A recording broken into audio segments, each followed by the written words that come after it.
ನಮಸ್ಕಾರ. ಜಯಕಿರಣ್ ಟಿವಿ ವೀಕ್ಷಕರಿಗೆ ಸ್ವಾಗತ. ಕುಳಾಯಿಯ ರಾಘವೇಂದ್ರ ಮಠದ ರಸ್ತೆಯಲ್ಲಿ ಡ್ರೈನೇಜ್ನಿಂದ ಕೊಳಚೆ ನೀರು ರಸ್ತೆಗೆ ಹರಿಯುತ್ತಿದ್ದು, ರಸ್ತೆಯಲ್ಲಿ ಗಬ್ಬು ವಾಸನೆಯಿಂದಾಗಿ ಪರಿಸರದ ಜನರು ನಡೆದಾಡಲು ಸಾಧ್ಯವಿಲ್ಲದಂತಾಗಿದೆ. ಈ ಬಗ್ಗೆ ಅನೇಕ ಬಾರಿ ಕಾರ್ಪೊರೇಷನ್ಗೆ ಮಾಹಿತಿ ನೀಡಿದರೂ ಯಾವುದೇ ಕ್ರಮ ಕೈಗೊಂಡಿಲ್ಲ ಅಂತ ನಾಗರಿಕರು ದೂರಿದ್ದಾರೆ. 2 ವರ್ಷ ಅಂಡ್ ನೀರು ಹಾಳಾದು ಪರ್ರೆಗ್ ನೀರಿಜ್ಜಿ ಕಾರ್ಪೊರೇಟ್ ಕಂಪ್ಲೇಂಟ್ ಮಾಡ್ತಾ ನೀನಿ ಬರ್ಪೆ ಎಲ್ಲೇ ಬರ್ಪೆ ಒಂದು ಅಂಚೆನಿಕು ಪನ್ಪಿನ್ ಮಾತ್ರ ದಾಲ ಬತ್ತು ತೂಪುಜಿಯರು ಮುಲ್ಪ.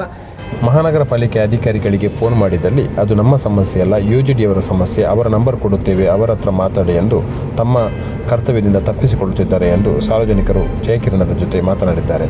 ಇಜ್ಜಿ ಕಾರ್ಪೊರೇಷನ್ ಬರ್ಪಿನ ಇಜ್ಜಿ ನೀರು 2 ದಿನ ಕೊರ ಬಿಡ್ಪೇರು ಅವಳ ಸಪೋರ್ಟ್ ಬಿಡ್ಪಿ ಮಿತ್ತು ಹೋಗ್ಪುಜಿ ಗೋವಿಂದ ನೀರು ಯೂಸ್ ಮಾಡ್ಬೇಕಂದಾಗ ಡ್ರೈನೇಜ್ ವಾಸನೆ ಬರ್ಪುಂಡು ನೆಕ್ ಪೂರ ಸ್ಪ್ರೆಡ್ ಆದು ನೀರು ಯೂಸ್ ಮಾಡ್ಪುನಕ್ಕನೆ. ಸದ್ಯ ರಾಘವೇಂದ್ರ ಮಠದ ಪರಿಸರ ವಾಸನೆಯಿಂದ ಕೂಡಿದ್ದು ಸೊಳ್ಳೆಗಳ ಕಾಟವು ಜಾಸ್ತಿಯಾಗಿದೆ.